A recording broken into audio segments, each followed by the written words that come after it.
నేను ఒక software company ఉంది, నా కంపెనీలో ఒక 30 మంది పనిచేస్తారు.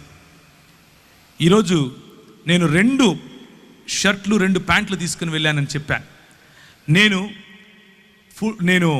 100% నా సాఫ్ట్వేర్ కంపెనీకి ఉదయాన్నే నేను బ్యాగ్ వేసుకుని వెళ్తూ ఉంటే నా భార్య అంటుంది, చర్చికి వెళ్తున్నావా, వెళ్ళరా అంటది. ఆరాధనకి వెళ్తున్నావా, మంచిగా వెళ్ళరా, మంచిగా ఆరాధన చెయ్యి అని చెప్తుంది. నేను వెళ్ళి పనిచేసే నా సాఫ్ట్వేర్ కంపెనీ కూడా దేవుని రాజ్యములో ఉపయోగపడాలి. దేవుని రాజ్యము అది. దానికి ప్రభువు దేవుడై ఉండాలి, దానికి ప్రభువు క్రీస్తై ఉండాలి. మేము నడిపించే సాఫ్ట్వేర్ కంపెనీలో దేవుని రాజ్య విలువలు కనిపించాలి. మాకందరికీ యేసు ప్రభువే బాస్ అయి ఉండాలి.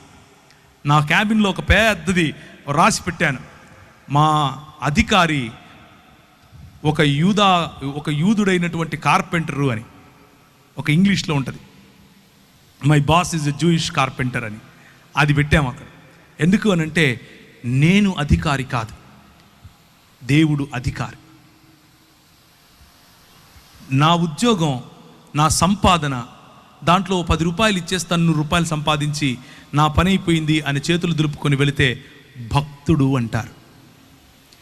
100 రూపాయలు ఇదిగో ప్రభువా నువ్వు నాకు ఇచ్చావు. పరిశుద్ధాత్ముని పొందిన వాడు ఏం చేస్తాడు తెలుసా? దేవుని రాజ్యం కోసం ప్రతి పైసా ఖర్చు పెడతాడు. తన కుటుంబముతో సహా ప్రతి చోట దేవుని రాజ్యాన్ని చూస్తాడు.